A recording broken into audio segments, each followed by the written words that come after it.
300 000 € pour un manuscrit d'Arthur Rimbaud. L'original du poème L'Éternité sera mis en vente aux enchères le 8 décembre à Paris.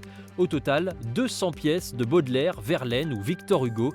Hier, l'œuvre exceptionnelle du poète ardennais a fait escale à Charleville-Mézières. Maxime Meyer et Xavier Kless.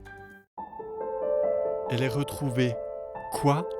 L'éternité. C'est la mer allée. Des vers couchés sur le papier par Arthur Rimbaud lui-même. Ce manuscrit du poème L'Éternité avait disparu des regards pendant près d'un siècle. Il est aujourd'hui l'objet de l'attention de collectionneurs du monde entier. C'est le manuscrit original daté de mai 1872, c'est-à-dire à peu près un peu plus d'un an avant la publication de La Saison en Enfer en octobre 1873. Matériellement, et nous ce qui nous intéresse c'est les choses matérielles, c'est pas les facsimilés ou autre chose, on ne l'a pas vu depuis 1919. Il existe plusieurs versions de l'Éternité, mais celle de ce manuscrit signé par le poète prévaut aujourd'hui. Un poème qui occupe une place importante dans l'œuvre de Rimbaud.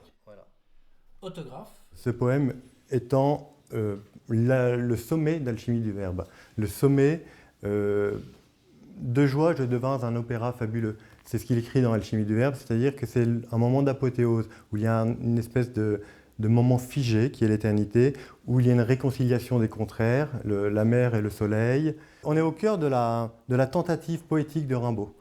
La vente aux enchères organisée le 8 décembre prochain à Paris présentera également des lettres écrites par Arthur Rimbaud quelques mois avant sa mort. Enfin, notre vie est une misère sans fin. Pourquoi donc existons-nous ? Donc la fin de Rimbaud est vraiment dramatique et cette lettre en est le témoignage. Cette lettre est arrivée par la poste à Charleville, elle est adressée à sa sœur Isabelle et datée de Marseille le 23 juin 1891.